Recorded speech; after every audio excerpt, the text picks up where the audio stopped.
Amazon seeking to recuse new FTC Chair Lina Khan from antitrust probes involving the company. In a motion filed with the agency, Amazon cited comments that Khan has made in the past, including that the company's, quote, guilty of antitrust violations and should be broken up, unquote.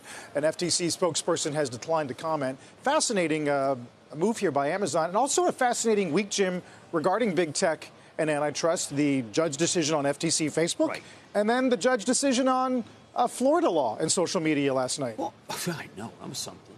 But I have to tell you that Amazon's right when they say that they're entitled to impartial commissioners. They are.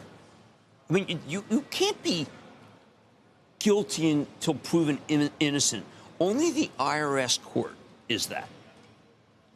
And by the way, when you get in front of the IRS court, heaven knows you're going to jail because they've already decided.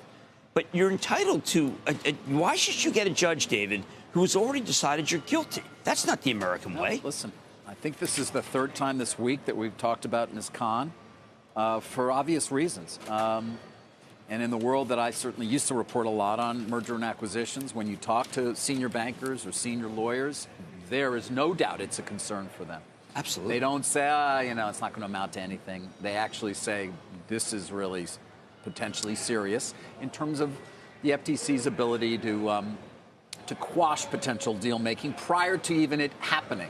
You know, if you want to do it, you can go ahead and potentially have to go to court if they're going to be aggressive on something, and you might still win, but it's going to take you years. So do you just say, well, we're not going to do that? Well, they can that's how they can have the power. Right, they have the power of stalling. They have the power of stalling at a certain level. Well, and I think that one of the things that I was speaking with someone who has an asset for sale and said, listen, there's a gun to my head because Lina is going to, I mean, everyone's on a first-name basis with Cher. You know, it's like ridiculous. Lina Khan is going to block this deal. And I said, but it's not there's no combination.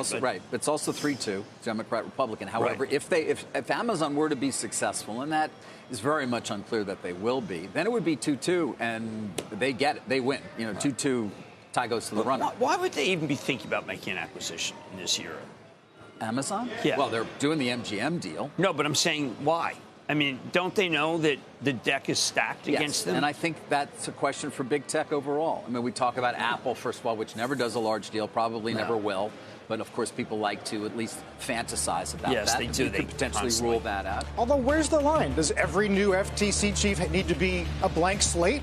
Otherwise, you get complaints? That's not going to happen. I think there's a lot of people who have basically said, you know, look, I own stock in this and I'll sell the stock. I mean, that's what it was initially meant for. It wasn't meant that there'd be someone come in who's Mary Lease. You have Mary Lease in here. Mary Lease. Less corn, more hell. Okay. Populist. Mary Lease. That one, I don't know. When I look at Carlin, he's also that's the Jeopardy where there's no. Yeah, I mean, no, I got that from Aaron Rodgers. He was telling me he was prepping. Lease. Mary Lease. Raise less corn and more hell. That's who Lina is. Okay. Shepard Smith here. Thanks for watching CNBC on YouTube.